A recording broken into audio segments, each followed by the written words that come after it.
Il est devenu roi à 3 mois et il est mort en assiégeant une forteresse. Et entre les deux, il a tout fait exploser. Alphonse XI, dit le justicier, est né le 13 août en 1311 à Salamanque. Son père meurt quand il a seulement 3 mois et 2 mois après sa mère suit.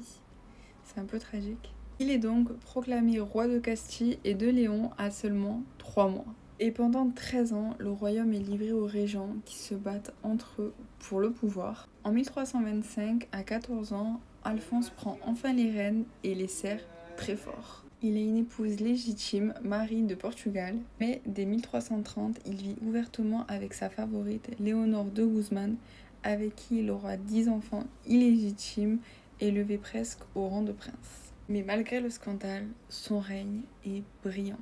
En 1340, à la bataille du Solado, il écrase une coalition de sultans marocains et grenadiens qui menacent la chrétienté. Une victoire retentissante dans toute l'Europe. Mais l'histoire a une ironie cruelle. Très impliqué lors de la Reconquista, Alphonse XI meurt de la peste le 26 mars en 1350 lors du siège de Gibraltar. Il a 38 ans et il est l'un des rares rois d'Europe à avoir été emporté par la peste. Et sa mort déclenche exactement ce qu'il avait semé. Son fils légitime Pierre Ier fait assassiner Léonore de Guzman et son fils illégitime Henri de Trastamare renverse et tue Pierre. Une guerre civile qui changera le destin de la Castille pour un siècle. Il avait tout construit et ses propres enfants ont tout détruit. Je dis à demain pour un destin royal du jour. Bisous.